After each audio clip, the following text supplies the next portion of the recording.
friends, Jerry Rosa here in the Rosa String Works workshop.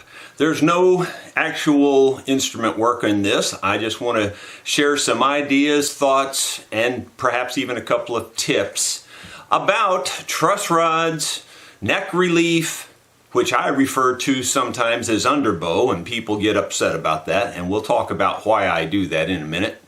I also want to tell you about a YouTuber that I saw one of his videos that I thought was very well done, and so I want to pass that along. I think all of us guys that are in this luthier business need to support one another. I watch a lot of machinists, metalworking guys, and they support each other very much. They talk about each other's channels all the time, and that only helps grow the community. So to me, there's no room for all that snobbiness stuff that a lot of people have in this business, and that meaning that they think they're the only way to do it and they're the best and etc. and so forth. Well, that's not the way I feel about it at all. I feel like there's plenty of room for all of us. I think we've all got our benefits and our ideas and things that we can share, and I think we should support one another completely. Before we get into the truss rods and the neck relief, I just thought I'd show you a real quick little tip. You buy these end nippers. You've seen them before. These end nippers, and most of the time when you buy them, now these are a cheap set, don't get me wrong, these are a cheap set. I bought them at Menards. But when you buy them, and I should have shown you the before and then ground it, when you buy them, there's a deep groove across here. So in other words, they don't nip flush. They're not flush end nippers. They'll leave a long point when you nip something off. Even when you go up to it like this, they'll still leave a long point. And I say a long point, it's small, but it sticks out. Where I want something to cut off completely flush with maybe the edge of the fretboard, like the frets that I'm cutting off. Well, all you have to do is just take it to your grinder. I'm making this thing focus. Here's why I have my hands up there. And you just take it to your grinder and you keep them closed and you just work it up and down your grinder like this. I also take it to my sander then, my disc sander, and I work it on the sander to get it smoother. So, I've already ground this and sanded it, and you can see how flush cut it is now. Now this isn't the same thing obviously, but versus you can see how that's indented there, and that's the way they come. Those cutting edges always come indented. Or I say always, I'm sure you can buy flush cutters, but you can make your own very easily. These cost like $3 from Menards, and they'll last a long time, and they are absolutely perfectly smooth there, and they will cut flush now. So that's one tip. I just thought I'd show you that, and it's cheap and easy to do.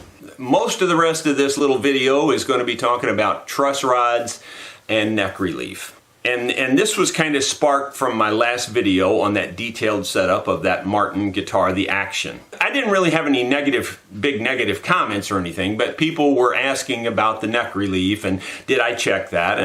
And you've seen me on my videos in the past. I look down the neck like this, and I have a very good eye. I'm not saying this will work for you or anybody else. It works for me. And some of you will say, you can't do that. You're not that accurate. I'm pretty dang accurate. I'll bet anybody out there $100 bill, they can't bring me a guitar that I can't tell which fret is high. And I can generally tell which fret is low. The low is harder to do than the high though. I can tell you which fret is high on I don't care how little bit it is, I can tell you which fret is high by looking down the fretboard. I just have a knack to do that. I don't know how I learned it other than lining up fence posts as a youngster. My dad would get on my butt and we'd be lining up, maybe there might be 40 fence posts down through there for 100 yards, and I'd have to line them up, and my dad, he would be down there driving them in the ground, and I would tell him go this way or that way, and if it was out like an inch, he was on my case, he wanted them straight. So you learn how to do certain things, and I learned that from a very young age. And so I have the knack to look down that fretboard, and I can put my finger on the high fret every time. And even if it's just a few thousandths high, I can tell. I know some of you won't believe that, but that's okay. I don't care if you believe it or not. I do it. That's how I do it. Now, the thing about that is, this is why I call it underbow. If you can see it, you don't have relief. You have underbow. Meaning that the neck is like this rather than flat. And some people say, well, you don't want a flat neck. You don't want a flat neck. Well, okay, you don't want a flat neck. Big deal. I prefer them flat versus underbow though. Relief is okay. Underbow is not good. Now let me demonstrate here why I say that. Well, first of all, let's define relief. Relief is 10 thousandths, 12 thousandths. That's relief. Now how much is that? Well, I'll bet you $1 to a donut, most of you cannot look down that neck and tell if there's 10 thousandths or 12 thousandths relief, because it's very, very small. 10 thousandths of an inch, you can barely put your fingers together and see through it. I mean, it's two human hairs side by side, and when you do that, you still can't see through it. You know what I'm saying? So 10 thousandths of an inch over the length of something this long is very, very small. I know this sounds like a rant. I'm not mad about anything. I just want to explain. I'm passionate about it. So, the point is that over something that's, 18 inches long, 10 thousandths of an inch is very minor. And my point is, when you look down there, if you can see a pretty good dip in your fretboard, you got too much. Because 10 thousandths of an inch relief or 8 or 12 thousandths of an inch relief is not very much at all. It looks nearly flat. And to most people, it would look flat. It's kind of like the old whisper game. People hear this, that you got to have neck relief. Well, then they get to, and it just goes on and it perpetuates itself into this gigantic thing, and it's not. It's very, very, very small. So neck relief is fine. Now the next myth about the neck relief, it's not a myth, I think it's just kind of like a difference in understanding. You know me, I look at everything like just plain old black and white common sense. It has to pass the smell test. If you've got a lot of neck relief, just picture it for a second. You got this, let's picture an exceptional amount, just for the sake of the demonstration here. So you've got a lot of neck relief. Well, as you move down that neck, you're going downhill, if you will, down to where your relief is, and now your string is at even a steeper angle. Now, I know I'm exaggerating here because we're not really talking about that kind of relief. But my point is, you're pulling the string down further in the middle of the neck. That neck relief did not move down the neck as you move down the neck. The neck relief stayed right where it always was. So when you get in the middle of the lowest part of that relief, what you've really done is actually made your string closer to the fretboard. You didn't make it further away. Think about that for a second. You definitely made it closer, because back at the body of the guitar, the fretboard is pretty much flat with the body of the guitar, if not up a little bit, but basically flat, and then your neck starts to go down and like this. So now from that flat spot there, and I know I'm exaggerating, but from that flat spot there, your string now is actually closer to that flat spot on the neck than it would have been had there been no relief at all. Does that make sense to you? I hope it does, because that's the common sense of it. That's why you don't want much neck relief. A lot of people say, well, that neck relief is there so that you don't get the buzzing. Well, it helps with that a little bit as long as you're playing up at the nut, but the moment you start down the neck, it doesn't really help with that much. If anything, it makes it worse. That's why you don't want much neck relief. And like I said, if you can see it clearly, you've probably got too much neck relief. That's just the bottom line. That's why I always look down them first. I like to see them pretty much flat. Flat is fine. You won't have a problem with flat. This neck relief thing to me has been blown way out of proportion in my opinion. These are my opinions, folks. I'm entitled to them just like you're entitled to your opinions. I don't disagree with you. If you decide that you want a lot of neck relief and it works for you, I'm okay with that. I truly am. I don't have a problem with it at all, as long as it works for you. But in general is what I'm talking about. And in general, you don't want much neck relief. Okay, so I hope I beat that horse to death. I hope you see why I don't get all hung up on the neck relief deal too much.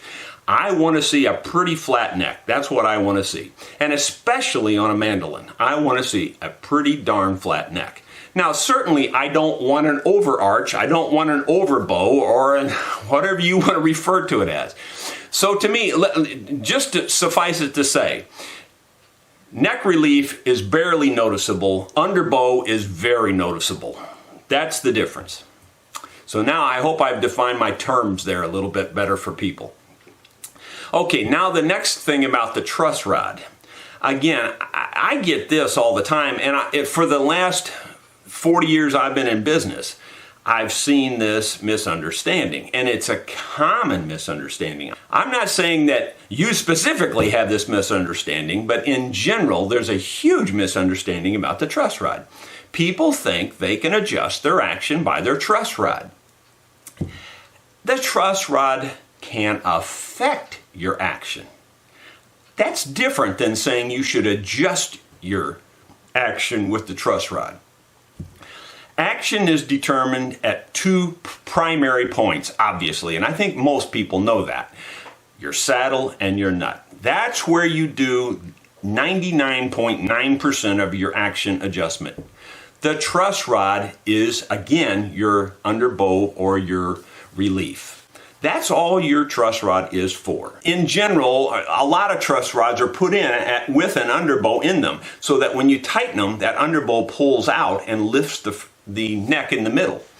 And they all work on some principle of that, regardless how they're made. So, I hope that clears it up. You don't use your truss rod to adjust your action. Your action, again, is at those two ends. Your truss rod is only there for your neck relief, period. And for the most part, that should be tightened up to the point where you have very little neck relief. Again, I know this sounds like a rant and like I'm mad, but I'm not. I'm just passionate.